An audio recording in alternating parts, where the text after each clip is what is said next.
নৰকাসুৰ। যলৈকে যায় নৰকাসুৰ, হৃদয়ত লৈ যায় কামাখ্যা।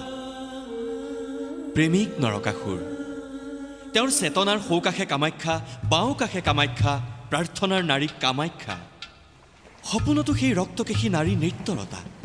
দিঠকতো নৰকাসুৰৰ জলক তবক চকুৰ সন্মুখত বিজুলী লতা চুলিত মেৰিয়াই নৃত্যৰতা কামাখ্যা। অন্য কোনো ঠাই নাছিল নৰকাসুৰৰ য'ত কামাখ্যা নাছিল। অন্য কোনো হৃদয় নাছিল নৰকাসুৰৰ কামাখ্যাহীন। ভুল ক'ত আছিল নৰকাসুৰৰ? ভুল ক'ত আছিল নৰকাসুৰৰ?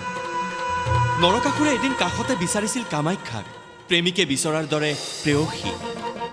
প্ৰেমিক আছিল নৰকাসুৰ, চলনা আছিল কামাখ্যা। বেচেৰা নৰকাসুৰ গোটেই ৰাতি শিলৰ খটখটি বুকুতে সাজিছিল। সেই খটখটিৰ নাম প্ৰেম। আৰু সেই কুকুৰাটো যাৰ কণ্ঠত কামাখ্যা আছিল, তাৰ নাম প্ৰতাৰণা। ভুল নাছিল নৰকাসুৰৰ, ভুল নাছিল। ইমান চলনাৰ শেষত নৰকাসুৰে ক'ত থ'ব এতিয়া তেওঁৰ আত্মা? ক'ত থ'ব এতিয়া তেওঁৰ দিন আৰু ৰাতিবোৰ? সেয়ে তেওঁ নিজকে ভাঙি পেলাইছিল। নৰকাসুৰে ভাঙি পেলাইছিল প্ৰেমিক নৰকাসুৰক, আৰু হৈ উঠিছিল অন্য এটা নৰকাসুৰ। খিল খিলকৈ হাঁহি হাঁহি চলনাময় কামাখ্যা লুকাইছিল ৰঙা জবাৰ মালাবোৰৰ আঁৰত, টিকটিকীয়া ৰঙা সেন্দুৰ আৰু বলিদানৰ তেজৰ আন্ধাৰত।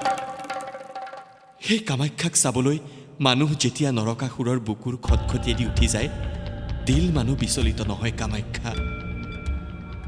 কিন্তু কোৱা ধৰ্মপ্ৰাণ নগৰবাসী, অকণমান বিচলিত হোৱাটো উচিত নাছিল নে কামাখ্যাৰ? উচিত নাছিল নে কামাখ্যাৰ?